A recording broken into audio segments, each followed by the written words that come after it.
आदाब, मैं अब्दुल हमीद साहिल। आप देख रहे हैं ऐलान टाइम्स। आज 28 मई सन 2023 बरोज़ इतवार यानी संडे, आज का दिन इतिहास में दर्ज हो गया। हमने देखा, बल्कि पूरी दुनिया ने देखा कि किस तरह आज भारत में नए संसद भवन का उद्घाटन प्रधानमंत्री मोदी के हाथों हुआ। गोदी मीडिया इसे एक बड़ी उपलब्धि बताने की कोशिश कर रहा था। प्रधानमंत्री मोदी और बीजेपी सरकार के शान में कसीदे पढ़ रहा था, उनकी तारीफों में आसमान के कुराबे मिला रहा था। हमने देखा कि गोदी मीडिया ने इसे एक ऐसी बड़ी उपलब्धि बताई है और ये बताने की कोशिश की है, जनता को भी बताने की कोशिश की है और पूरे विश्व को, पूरे देश को बताने की कोशिश की है कि नया संसद भवन देश की और मोदी सरकार की, यहाँ तक कि मोदी की बहुत बड़ी उपलब्धि है। लेकिन जिस वक्त ये ताजपोशी चल रही थी, हम देख रहे हैं कि अलग अलग पार्टियों की तरफ से ये इस तरह के इल्ज़ाम आए हैं, इस तरह के आरोप लगाए गए हैं कि एक तानाशाह की ताजपोशी चली। तो बकौल उनके जब तानाशाह अपनी ताजपोशी कर रहे थे, उसी वक्त उसी दिल्ली में, दिल्ली का बनने बिगड़ने का पुराना रिश्ता है। दिल्ली कई बार बनी है, कई बार बिगड़ी है। इतिहास की साक्षी है, इतिहास की तारीख की गवाह है। ये वही दिल्ली है जिसने खुशियाँ भी देखी हैं और गम भी देखे हैं। 2014 के बाद से जो एक ट्रेंड शुरू हुआ था, वो भी दिल्ली गवाह है।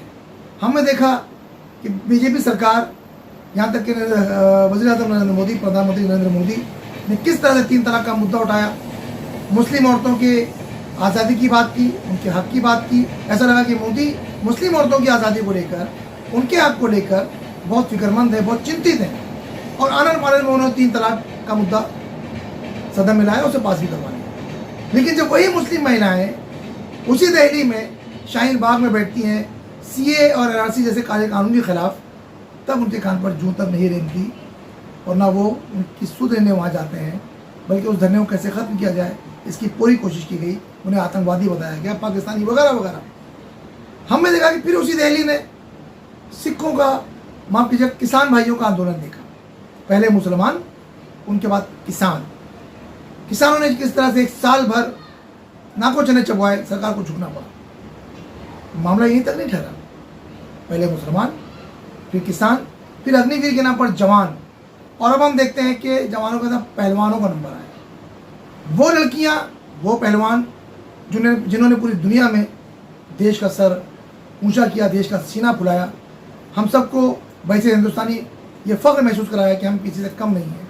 उन्होंने मेडल जीते और देश का नाम तारीख में रोशन कर दिया।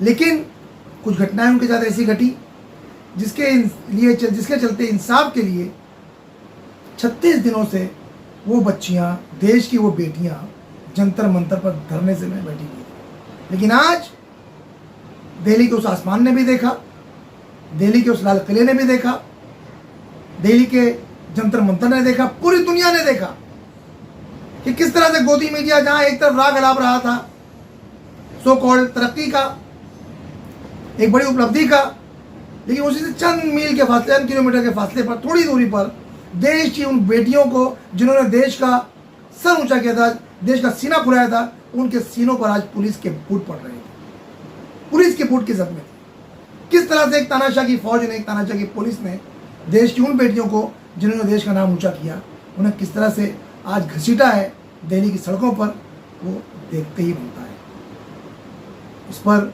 अलग अलग पार्टियों की तरफ से प्रतिक्रियाएं आ गई हैं। कांग्रेस पार्टी की कौमी तर्जुमान ने इस पर क्या कुछ कहा है, वो सुनने जैसा है, वो आपके लिए पेश कर रहे हैं। बहरहाल, एक तरफ देश की नई संसद का उद्घाटन है और एक तरफ देश की बेटियों के साथ इस तरह का जो व्यवहार है, जो इंतहाई शर्मनाक और निंदनीय है, ये हम आपके लिए पेश कर रहे हैं।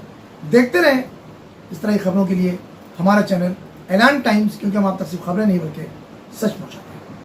आज इस देश में बहुत बड़ा इतिहास रचा गया। इस देश में एक तानाशाह ने अपने राज तिलक का स्वांग रचा। इस देश में एक ऐसी संसद का उद्घाटन हुआ जहां लोकतंत्र को छोड़कर सब कुछ है। लेकिन सबसे स्याह इतिहास और आने वाला समय इसका साक्षी रहेगा कि जब एक तानाशाह अपना राज तिलक कर रहा था, तब हमारे देश की सबसे होनहार बेटियां इस तरह से घसीटी जा रही थी, मारी जा रही थी, डंडों से पीटी जा रही थी। स्याह इतिहास ये और भी है क्योंकि बेटियों का बलात्कारी उस सदन में मौजूद था, उसका सम्मान हो रहा था और इस देश की बेटियों के ऊपर पुलिस टूट पड़ी थी।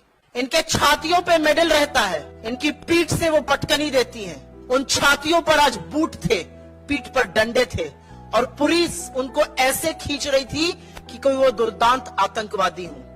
आज इस देश में वाकई में इतिहास रचा गया है। इस देश की वो बेटियां जो अपनी पीठ से बड़े बड़ों को पटकनी देकर चारों खाने चित्त कर देती हैं। इस देश की वो बेटियां जब वो मेडल लाती हैं तो लोग लालायित होकर उनके साथ फोटो खिंचवाते हैं।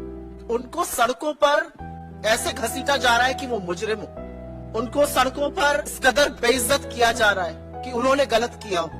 ये देश की वो बेटियां हैं जो इस देश के लिए ख्याति लाती हैं, जिनके पीछे मीडिया भागती है, जिनके साथ खड़े रहने में प्रधानमंत्री को भी गर्व का अनुभव होता है, जिनको वो ये कहकर संबोधित करते हैं कि तुम मेरे घर की बेटी हो, तुम्हें निराश मैं नहीं देख सकता हूं। 1 महीने से ऊपर इस देश की सबसे होनहार, सबसे वीर बेटियां जंतर मंतर पर बैठकर आपसे न्याय की गुहार कर रही हैं। न्याय देना तो दूर, आपने उनको आतंकवादी घोषित कर उनके साथ ये दुष्चार किया है। कुछ सालों पहले एक दिवंगत प्रधानमंत्री ने आज के प्रधानमंत्री से राजधर्म की बात करी थी। आज जब राजदंड के नाम पर एक सोने नामी की छड़ी लेकर प्रधानमंत्री चल रहे थे, उस समय देश की बेटियों के साथ ये हो रहा था। और मन में एक सवाल जरूर उठता है कि क्या तानाशाह इस कदर सत्ता के अहंकार में चूर है कि उसको कोई फर्क नहीं पड़ता है। दिल्ली को छावनी बना दिया गया, किसी को आने की दिल्ली के अंदर इजाजत नहीं है।